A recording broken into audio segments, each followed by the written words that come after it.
Peace and grace, Kingdom family. This is Darius Dior. It's Think Kingdom Media, where we have real conversations with real people and we share real music here. Today we got a very special guest. Our brother Dominic is in the building. Make some noise for Dominic. Come on, man. Celebrate you. I appreciate you coming on first and foremost. I met you at an event that I was performing live at. But for the people that don't know you, that have never seen you before, can you just tell us who you are real quick? Yeah. I am a man of integrity, man of grace, a man of forgiveness. And I mean, I'm a man of really trying to bring the people together and worship and praise the Lord. Yeah, no doubt, man. That's I'm glad you even said that, because a lot of times when I ask people who they are, they tell me what they do, and you went straight to it, man. You told me about your heart, man. When you think about this month, I know you talked to me offline about why you're actually here today, and it's Mental Health Awareness Month, right? That's correct. So for those that don't know, I guess, you know, what the heart behind you wanting to do this. Like, can you talk about Mental Health Awareness Month and why you're actually here doing this right now? Yeah. I struggle with mental health myself, unfortunately. Okay. It's kind of people don't understand. Yes, it is part of a genetic trait. My mom has bipolar disorder. My dad has anger management. My brothers have anger management. So it's kind of genetic, but it's also an environmental trait where you kind of grow up. And people don't understand and don't realize, like, for the ones that have not been really living in my shoes for a long period of time, I've been really living in a very authoritarian run leadership, family, parenting style throughout my entire life. Very physically, mentally abusive. For a while, when I talking to when I went to this mental health hospital back in 2022, because they misdiagnosed me with RSV and interacted me with and prescribed me steroids that counter-interacted my mental health medication and put me in the hospital. I ended up like 4 days later, and from there, when I was talking to my stepmom, she told me that I basically was never going to get back in the business. And I basically said What that business? back in collegiate athletics. Okay. That I needed to kind of look in other avenues and trying to say that is probably not for me anymore. And I mean, I could see her viewpoint, but it was just like kind of putting me down, and like I don't like view that. I don't want to be around that, because like what people say to you kind of reflects what you're gonna do in the future, and like There's a possibility of doing that. yeah, and also has a possibility of tearing you down and bringing down like mental responses that you don't know how you're gonna respond to them. And also, I said I'm a down-to-earth, open-minded, and intellectual man, and she said, "Congratulations, you graduated from Chattanooga, you didn't graduate from Harvard Law." Yeah. And I didn't talk to her for a year and a half. Yeah, that's certainly a condescending thing to say. I don't think your university makes up your intellectual ability, or even should be able to honestly measure who you are as a man, you know? So I agree with you. I would have been upset with that, but my hope is that you were able to forgive her, you know, in some space or capacity. I was able to forgive her. I do talk to her now, but there's just times where like you really like when you have mental health issues already yourself, or even people that don't have mental health issues, you really got to kind of distance yourself and kind of use the discernment and know that you can't let those negative people get you down, because it really does, like those negative comments people make really can like hurt you and tear you down. Yeah, take you on a roller coaster ride of emotions for sure. Uh-huh. Yeah. Well, let me ask you this question, man. Given your background and the impact that your background has had on your mental health, and I'm certain it, it's having an impact on your mental health today. What are you doing to kind of counteract that? Do you have like a therapist that you see regularly? I did for a while have a therapist, and she kind of went off the script and just never contacted me back, so I couldn't get in touch with her. I kind of been, because honestly, with this mental health situation, it's been hard for me to keep a consistent job. I don't know why, but it's just really been hard to keep a consistent job, and my money's kind of been tight, so I really haven't been able to. I've been getting my prescriptions, but my prescriptions are about to run out soon. Hopefully, I mean, I'm about to. I gotta get my money up to be able to go back and see a psychiatrist and my psychologist again. So yeah. Do you think that there's things that you can talk through in a mental health environment, like with a psychiatrist or with somebody you can go and talk to, a therapist, that you can uncover over the course of time with some sessions? Or do you think you'll need extensive care to unpack some of the things that you have going on mentally? Well, I'll definitely need some extensive care, because most of my mental health, it comes from trauma within itself. Like when I was in January of 2018, I was driving in Winston-Salem, North Carolina. I just dropped a friend off, and I had gotten in an accident with a drunk driver who didn't have a license, didn't have car insurance, and was also on drugs, driving the wrong way in the interstate. Yeah. And I was next to a truck, and I was in the left lane next to the wall, and the truck was right next to me in the right lane. So I really didn't have anywhere to go. So I just took the hit, and I've had a lot of physical, mental, and I know that there's people that have had way worse trauma than I have, but like it's really affected my life, and mental health has really been a huge situation. And I mean, and it's a huge thing to talk about. That's why I wanted to talk about this today, because mental health is like a huge crisis going on right now in this world. Yeah. Yeah. I mean, for figuring out the personal things that you may have going on that's keeping you from having a consistent job, I think it's an area of opportunity, for a lot of people, right? Nobody really wants to work a mundane job that doesn't really accentuate or add value to who they are, help them grow. But there's value in the discipline that you get from doing the same thing over and over and over again. Like, so to give context to the audience, how old are you? 29. So you're 29 years old. You're about 10 years removed from me. I'm 38.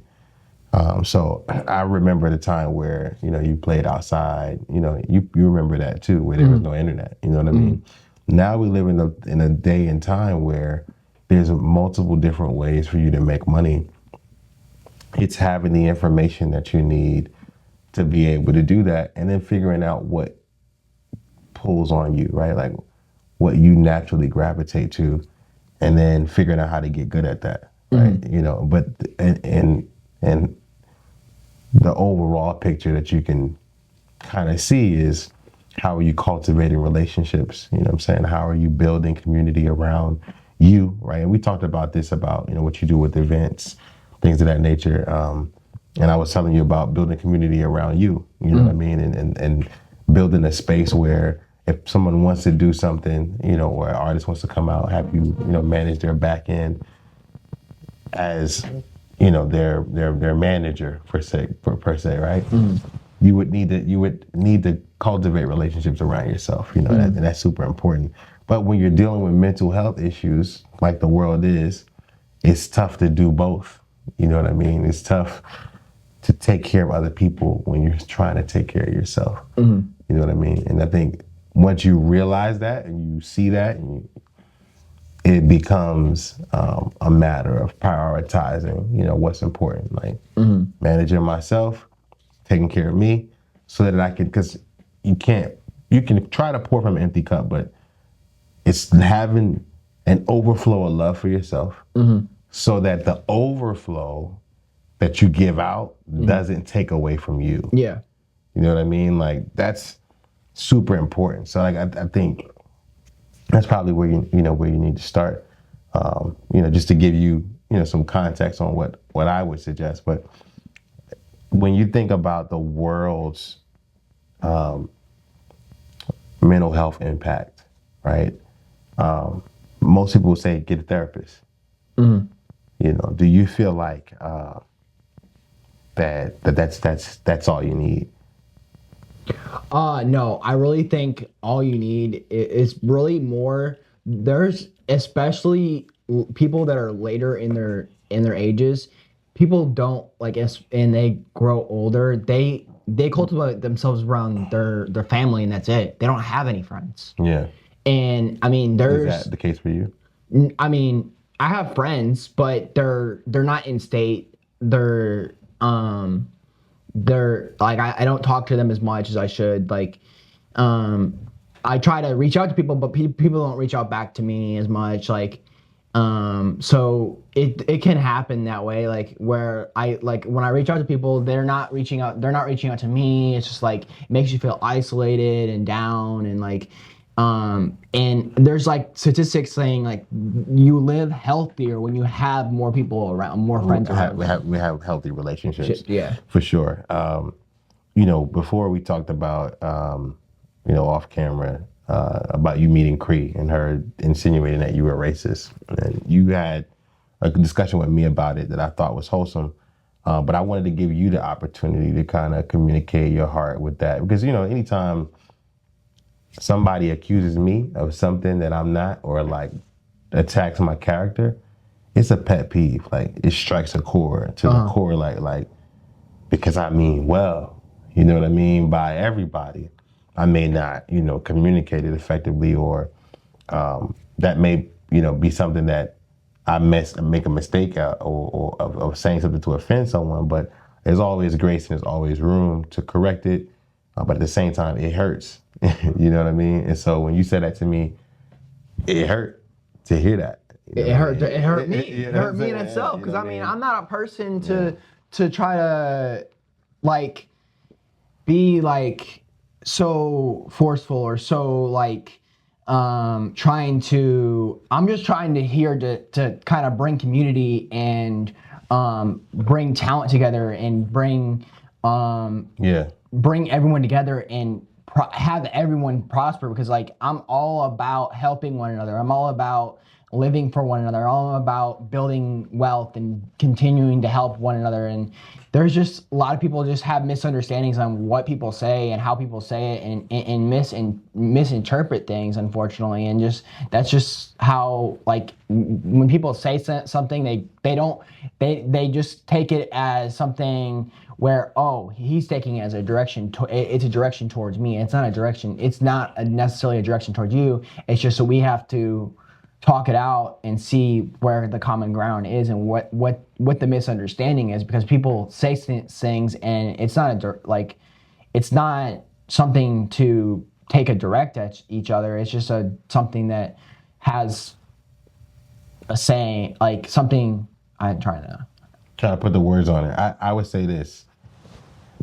The less words that we use and the more love that we exude, the easier it is to communicate the intent that we have, right? And so you just being there, right? The actions that you took, just being in the environment with a bunch of Black people, that's something that you don't typically see. People outside the group of color, Caucasian, Asian, whatever. You don't see people outside of the culture congregate, you know what I'm saying, along with us. So to see you there was super, encouraging, right? Because we want to be able to do that. Because I don't think there should be a color cap on music or a color cap on conversation. But when you start talking about specific topics that are pain points, especially for the Black community, you have to be more present and more vested than you are opinionated. Would be the feedback that I would give you, right? Yeah. So like you being here is a tremendous step, right? Because there's a lot of trauma that we have, right? Ancestrally, currently in culture, right? And even projecting in the future with this election that's coming up. We were talking about it earlier before you got on camera. It's a scary time right now, right? Donald Trump with Project 2025, or we got the far left with Kamala Harris, right? What aligns with your moral compass the most, or choosing the lesser of two evils, right? Like how about we don't want to choose evil, period? Yeah. Right? Like that part of it. Jesus is the only president right, for my right. my heart. Christ is king, right? And then for me as a citizen of the kingdom, my country isn't of this world. So what I'm voting for counts towards this culture, but as far as kingdom culture is concerned and how my assignment from heaven impacts the world, goes far beyond my vote for any presidential candidate, right? Making sure that the gospel and the ministry of reconciliation continues, right? Because that's what Christ's ministry was, reconciliation. So how many times should I forgive my brother who offends me? You know what I'm saying? 70 times 7. Right. But and don't miss the revelation. It's not at 79 or the next number. No, Christ is saying continue to forgive your brother, and that's what this brand is about. That's what this platform is about. And it's tough sometimes. You know what I'm saying? It's tough. And like I said, I would just encourage you to continue to show up, man, and do what you can to be the best version of yourself, which is taking care of you and adding value to any environment that you come into. But people gotta hear how much you care first. You know what I'm saying? Before they'll receive or take in any feedback or opinion that you might have. Yeah, no, I mean, I definitely agree. They definitely do have to hear how you feel and kind of put things into action and kind of know that you really are there to kind of help and assist and make things a better place. I mean, I'm always about making things better. I mean, I don't know if people know, but I believe that I was moved to Colombia for a purpose, because the Civil War started here in with Charleston with the ports and everything like that, and then with First Baptist Church going on, and I'm always been a man of unity. There's a song by Mandisa called "Bleed the Same." I showed you that, remember earlier, and I've always, like, it talks about like how our world is crying for help, how our world really needs to come together and be united, and I've always been a man of prospering and being united for one another. Yeah, for sure. And as you should be, man. When it comes to the fight, or just like the journey that you're on to continue to do that, would you say that mental health is your biggest obstacle in doing that? I mean, yeah, I mean, it has been an obstacle, but I've kind of known that, like, it's really an environment that kind of that is the biggest factor of mental health. Yeah. Because there's twin studies. If you put somebody if you put one person in a nature study and one person in a nurture environment, the nature is going to be 10 times worse than the nurture. The nurture is not going to have any problems or show any issues, and they both have bipolar disorder. Yeah. They both have the exact same disease, right? One's gonna show 100 times and one's not gonna show at all. It's literally the environment you grow up in. Yeah. Well, I mean, I think self-awareness comes along with that too, in terms of the resolution to, for the impact that you endure because of your environment. I'm gonna ask you a tough question, man, and my prayer is that it would minister some grace to some of the issues you deal with. What would you say? And this is really centered around self-awareness. What would you say is the deepest hurt of your life? Deepest hurt of my life? Yeah.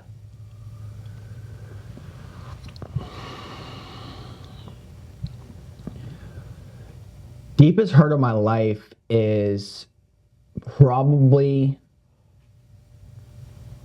my mental health. With me being different, has pushed some people away. So when you say your mental health, because mental health issues come from incidents, actions, and people, things of that nature. Like for me, the deepest hurt of my life was probably my brother being murdered at 9 years old.